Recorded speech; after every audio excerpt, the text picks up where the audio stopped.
Class 12th physics आपने reflection of light, refraction of light, dispersion of light, ये सब पढ़ लिया है।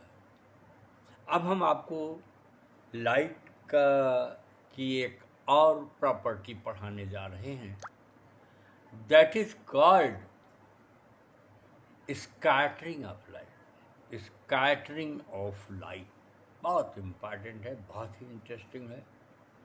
अब देखिए स्कैटरिंग में होता क्या है। यहाँ पर बोर्ड पर आप देखिए, ये लाइट वेव्स हैं, ये रेज भी कह सकते हो, लाइट रेज हम लोग वेव्स भी कहते हैं। तो इस तरीके से लाइट वेव्स एटमॉस्फेयर में आती हैं, जैसे सनलाइट आती है। और एटमॉस्फेयर में मॉलिक्यूल्स हैं, देयर आर डिफरेंट मॉलिक्यूल्स। ये सब क्या हैं? मॉलिक्यूल्स बहुत होते हैं, तमाम गैसेस के मॉलिक्यूल्स होते हैं एटमॉस्फेयर में ऊपर। In sky large number of molecules are present. तो ये जो लाइट आते हैं, लाइट फोटान के फॉर्म में आती है। वो तो फोटान का बाद में एक्सप्लेनेशन करेंगे, पहले तो ऐसे लाइट आई, उसको एब्जॉर्व कर लिया। ये मॉलिक्यूल्स क्या करते हैं? लाइट को एब्जॉर्व कर लेते हैं। ये मॉलिक्यूल्स लाइट को एब्जॉर्व करके री रेडिएट करते हैं। एब्जॉर्व किए और फिर री रेडिएट किए, और री रेडिएशन में इनका डायरेक्शन फिक्स नहीं होता है। याद करो यही चीज़, इनका डायरेक्शन फिक्स नहीं होता है। Random direction, in random direction they are radiated, re radiated in random directions. Random direction में ये री रेडिएट कर दिए जाते हैं। This is called scattering of light. अब ये रैंडम डायरेक्शन में रेडिएट कर दिए, और यही लाइट अर्थ पर हम लोगों के पास आ गई। ये लाइट, ये वाली लाइट तो मिलती है, लेकिन स्काई से जो लाइट आएगी वो ये वाली लाइट आएगी। ये हमको कहाँ मिलेगी? अर्थ पर। तो जब ये लाइट आएगी, स्कैटर्ड लाइट आएगी, तो इससे रायले ने, लॉर्ड रायले, देखिए लॉर्ड रायले, ये देखिए रायलेज लॉ। रायले साइंटिस्ट है, इन्होंने बताया कि इंटेंसिटी ऑफ स्कैटर्ड लाइट, क्या बताया मैंने? Intensity of scattered light is inversely proportional to, intensity of scattered light is inversely proportional to, ये देखिए, inversely proportional to fourth power of the wavelength.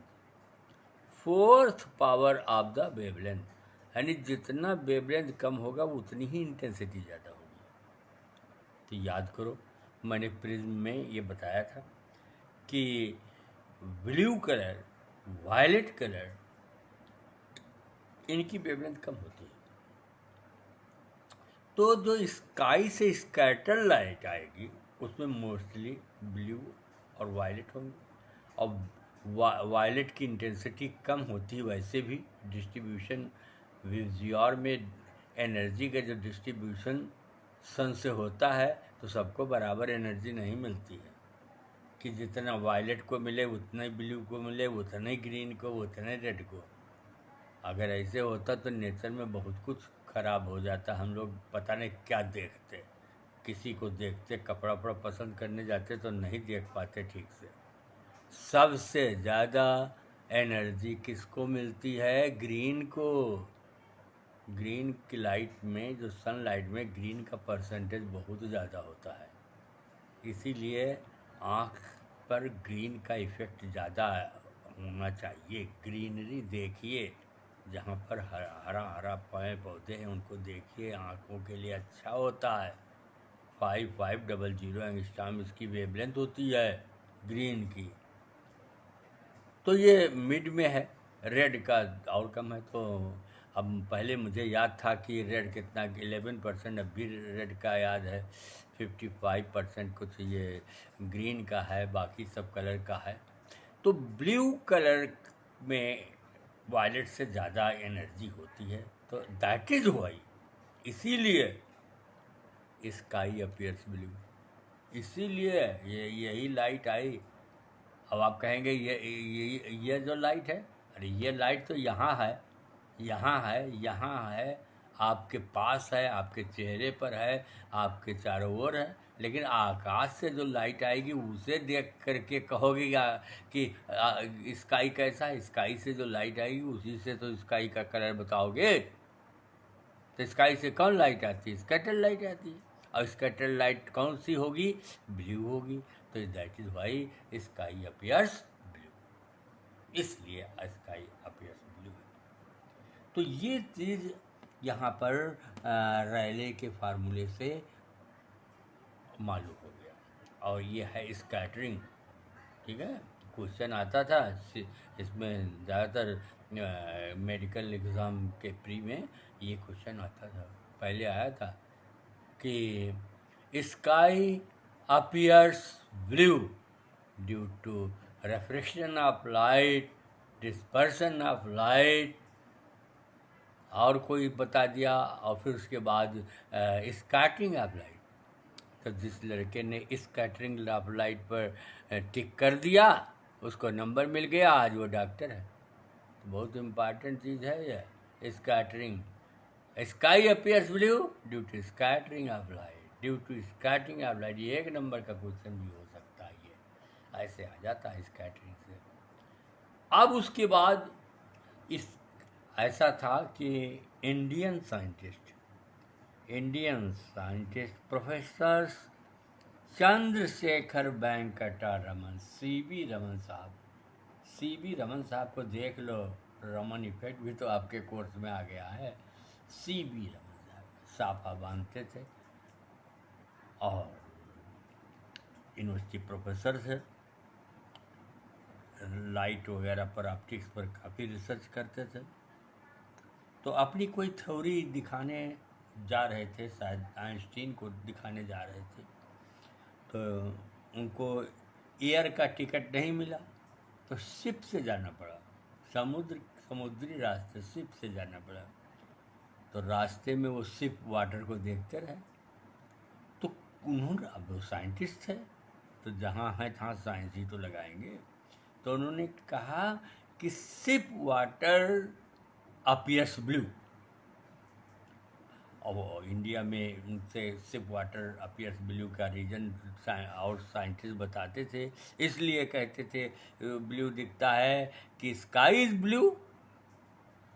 क्या कहा? स्काई इज ब्लू, और sky का जो इमेज इतने लार्ज सी में बन जाता है वो भी ब्लू दिखता है। तो लोग मानते थे इसे, लेकिन रमन ने जब एक्चुअली देखा शिप से स्काई, ये नहीं हो सकता है कि स्काई का इमेज दिखे तो सम वाटर, सी वाटर ब्लू लगेगा, ऐसा नहीं हो सकता। तब क्या किया उन्होंने? तब यह है, जब लौट कर इंडिया आए तो उन्होंने लैब में एक्सपेरिमेंट किया और एक सॉल्यूशन से लाइट की रेज को पास किया, किसी सॉल्यूशन से, अब मुझे नहीं पता कौन सा सॉल्यूशन, क्या क्या किया होगा, लाइट की रेज को पास किया। तो जो लाइट की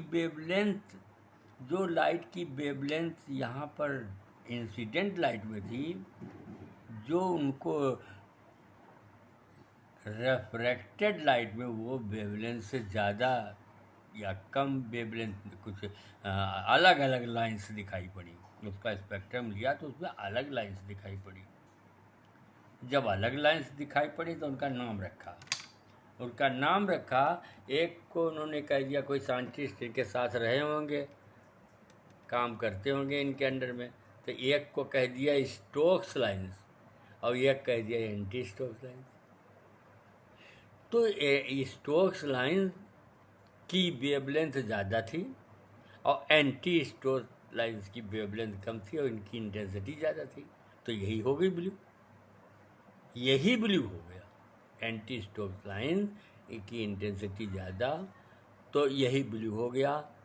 और इससे उन्होंने समझाया कि स्कैटरिंग में जो है वो ब्लू लाइट कैसे मिलती है लोअर वेवलेंथ। रैले वाले फार्मूले को इन्होंने एक्सपेरिमेंटली वेरीफाई कर दिया कि कम शॉर्ट वेवलेंथ की स्कैटरिंग ज़्यादा होती है। अब कैसे समझाया उन्होंने, वो ज़्यादा वो उसको समझा दोगे तो एक्सप्लेनेशन हो जाएगा कि एग्ज़ाम में यही आता है। तो इसको क्वांटम थ्योरी से उन्होंने समझाया। क्वांटम थ्योरी में क्या कहा गया है कि हर एक मॉलिक्यूल में एनर्जी लेवल होता है। क्या होता है? Energy level. ये केमिस्ट्री वाले भी पढ़ा देते हैं कभी कभी, ठीक है, ब्लैक बोर्ड पर कभी कभी ये केमिस्ट्री वाले पढ़ा देते हैं क्वांटम थ्योरी कि मॉलिक्यूल्स में एनर्जी लेवल होता है। अब एनर्जी लेवल कैसे है ये बहुत बड़ी चीज़ है, लेकिन अभी जान लो कि एनर्जी लेवल वैसे है जैसे तुम लोग बोहर्स थ्योरी में ग्राउंड स्टेट और एक्साइटेड स्टेट पढ़ते हो। तो जैसे एनर्जी लेवल एक E1 ग्राउंड स्टेट है, उसके बाद E2 से नेक्स्ट हायर स्टेजेस हैं, और फिर यहाँ 2 और बना दिया। इतनी एनर्जी लेवल 1 2 3 4, इतनी एनर्जी लेवल ये मॉलिक्यूल्स में है। तो जो अभी हम मॉलिक्यूल्स दिखाए थे वही मॉलिक्यूल्स हैं, उनमें ये सब एनर्जी लेवल है। अब जब लाइट रेज, जो रेज है, अब लाइट रेज नहीं कहेंगे, लाइट का फोटान, और लाइट के फोटान में कितनी एनर्जी होती है? H nu. H is Planck constant, nu is frequency. H nu energy का फोटान मॉलिक्यूल से टकरा गया, इंसिडेंट हो गया मॉलिक्यूल ने एब्जॉर्ब कर लिया। तो अब क्या करेगा मॉलिक्यूल? E1 में था ग्राउंड स्टेट में, तो उससे डेल्टा E एनर्जी ले लिया। किससे लिया? फोटान से। तो फोटान में कितनी एनर्जी रह गई? H new minus delta E। ठीक है, हाँ? जैसे गांव वगैरह में रहते हैं, कोई आया विदेशी, कहा कि तुम शहर जाओगे? कहे हाँ जाएंगे। कह लो, कुछ रुपया दे दिया, डेल्टा E दिया, और खट दे E2 एनर्जी लेवल में, यानी दूसरे शहर में रहने लगा। जा कर के गांव से शहर चला गया, वहाँ रहने लगा। ये है डेल्टा E। अब उसके पास तो H new minus delta E है। अब ये क्या करेगा? ये फोटान हायर एनर्जी को जाएगा, फिर लौट के वही E2 के पास आएगा। तो कितनी एनर्जी रेडिएट करेगा? H new minus delta T, यानी पहले से कम एनर्जी रेडिएट करेगा। इसकी वेवलेंथ ज़्यादा होती है। तो हायर वेवलेंथ, लेस इंटेंसिटी की लाइंस कौन है? Stokes lines. ये स्टोक्स लाइंस है। अब इसका दूसरा रूप देखिए, एक फोटान फिर आया। जैसे एच न्यू एनर्जी का फोटान यहाँ आया था, एच न्यू एनर्जी का फोटान यहाँ आया। अब वो E2 जो एनर्जी लेवल में फोटान थे, E2 एनर्जी लेवल में जो मॉलिक्यूल्स थे, उनसे टकरा गया। तो उनसे पूछा कि तुम E2 में क्यों हो? तो यानी एक साहब आए थे जो E1 से हमको E2 में कर गए थे, डेल्टा E दे करके। भाग गया। चलो अपने वहाँ, कहाँ चलो? E1 में जाओ। यहाँ आकर के शहर में बसे हैं, जहाँ बसे हैं वहीं खेती करो, जाके वहीं खाना खाओ, वहीं रहो। अरे मतलब तो मजाक कर रहे हैं, कोई नहीं, मतलब अपने ग्राउंड स्टेट में चले जाओ। तो ग्राउंड स्टेट वो E1 में आ गया। अब कहा अरे एनर्जी कहाँ लिए जा रहे हो? डेल्टा E एनर्जी उनसे ले लिया, क्योंकि यहाँ पर डेल्टा E एनर्जी ज़्यादा होती है ना, डेल्टा E ले लिया। तब अब इसके पास हो गया H new plus delta E। कितनी एनर्जी हुई? देखो, H new plus delta E energy हुई। अब ये फोटान हायर एनर्जी को जा कर के लोअर वही E1 तक आकर के H new plus delta E energy वाला फोटान रेडिएट करेगा। एनर्जी ज़्यादा तो वेवलेंथ कम, और यही है ब्लू, यही है। इसी की वजह से ये देख ले, इसकी वजह से स्काई अपीयर्स ब्लू, इसी की वजह से जो सी वाटर्स अपीयर्स ब्लू, गहरा पानी भी नीला दिखता है। ठीक है, ये देख लो, ये रमन साहब ने बताया।